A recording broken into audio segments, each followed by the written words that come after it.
debt ng binabayad natin ng gobyerno natin, tama ba ako? 2 trillion? 2 trillion pesos every year? Actually, Binabayad sa kautangan? ito nga yung debt, punta tayo dun sa debt service, no? May kodigo ko kasi maraming numero ito. So, yung ating debt service nung January to April, umabot ng 1.05 trillion. Okay? So, halos kasing laki na yan nung buong taon na binayaran nung 2022. At ang nagpataas niyan talaga yung principal payments. Kasi yung principal, tumaas siya to 716 billion na galing sa 335 lang. So more than 100% yung tinaas. Ng bayad utang? Sa ano pa lang yan, principal. Sa principal loan? Oo. Yung interest tumaas din to 337 billion from 287. Kaya ang suma total niya, 1 trillion point 05. 1.05 trillion. Ganyan. Galing yan sa 623 lang billion. So every year yan, kailangan bayaran yan ng gobyerno ng Pilipinas? Oh, alam mo yung kinita ng gobyerno, yung revenues, no, total revenues, was 1.6 trillion. Okay, 1.6 trillion. I-compare mo dun sa binayaran na utang is 1 trillion, 1.05 trillion. So, almost 70% na nung kinita ng gobyerno napupunta lang sa pagbayad ng utang. Kaya naman ayaw nilang tanggalin talaga ang VAT o ibaba yung VAT eh. Kasi diyan nila tayo ginagatasan.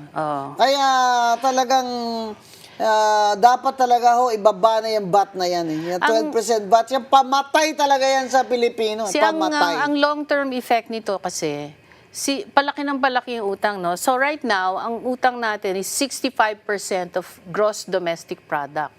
O 65% nung lahat ng kinikita ng buong ekonomiya sa isang taon. Okay? So, binabayad lang sa utang.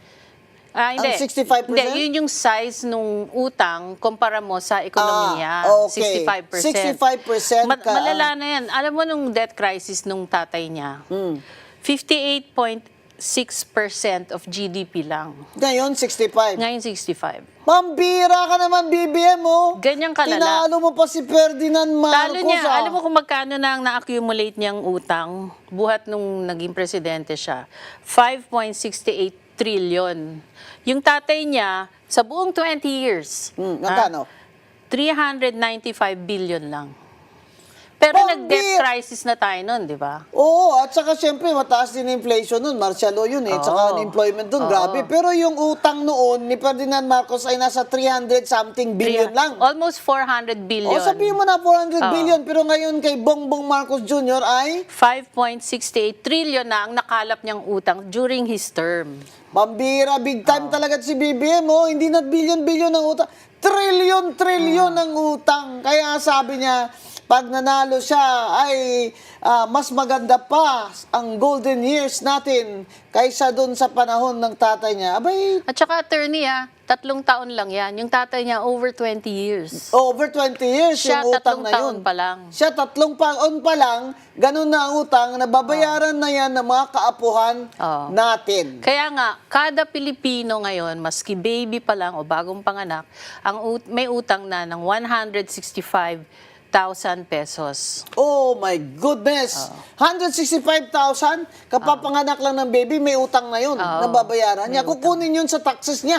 Yeah. Kung may trabaho pa siya. So, Diba? yun yung nakakalungkot. Kasi nung time nung tatay niya, di ba, nagka-debt crisis tayo. It took us 20 years to get out of the IMF program. Martial law. Oo, kasi nag-martial law. Kasi sobrang utang.